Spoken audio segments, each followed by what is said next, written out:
През учебната 1872-73 година за главен учител в Свиленград е назначен Иван Пазов.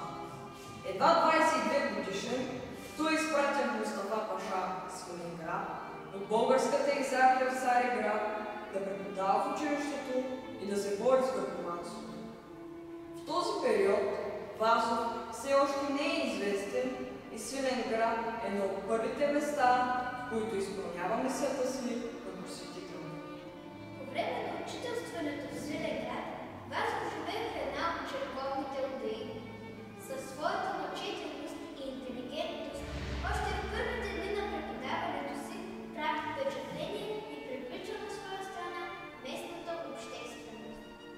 Иван Вазов преподава на децата четене, писане, география и закон Божи. Любител на природата, Вазов води своите ученици веднъж седмично на разходка на любимото си място край река Марица, преподавайки им уроци по география. Днес мястото е известно сред свиленградчани като Вазовия завой.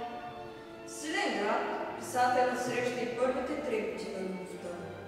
Влюбва се в Елена Бояджиева, местна девойка, внучка на поборника Димитър Бояджиев, заточен от турските власти, дядото.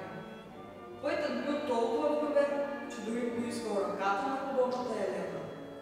Според тогавашната традиция не било прието момите да се дават на мъци от далечни краища и бащата на девойката отказва младежите с думите, че не дава момичето си на Ямонджи, другоселец. През 1873 година се налага Вазов да напусне класическото училище, след като се е научил на турската власт и не е изпълнил нейните порядки. Даскалът се е осмелил да не заведе учениците си да посрещнат на гарата великия визир Митхат Паша, който заедно с други турски министри тръгва с първия влак по новата железница Цариград, Одрин, Пловдив. Това произведе робот в града, даже между моите поддръжници. От този ден аз се усетих несигурен в Мустафа Паша и скоро напуснах своя пост. Споделя Иван Вазов пред професор Шишманов. До ден днешен в библиотеката на Свиленград се съхранява визитна картичка на големия български писател и поет Иван Вазов от времето, в което той е бил учител в града.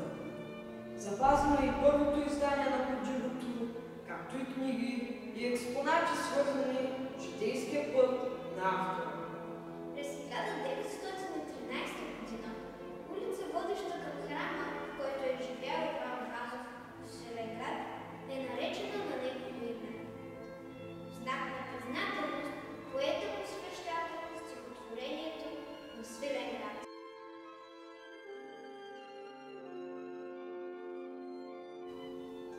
Поздрав тебе, Свиленграде!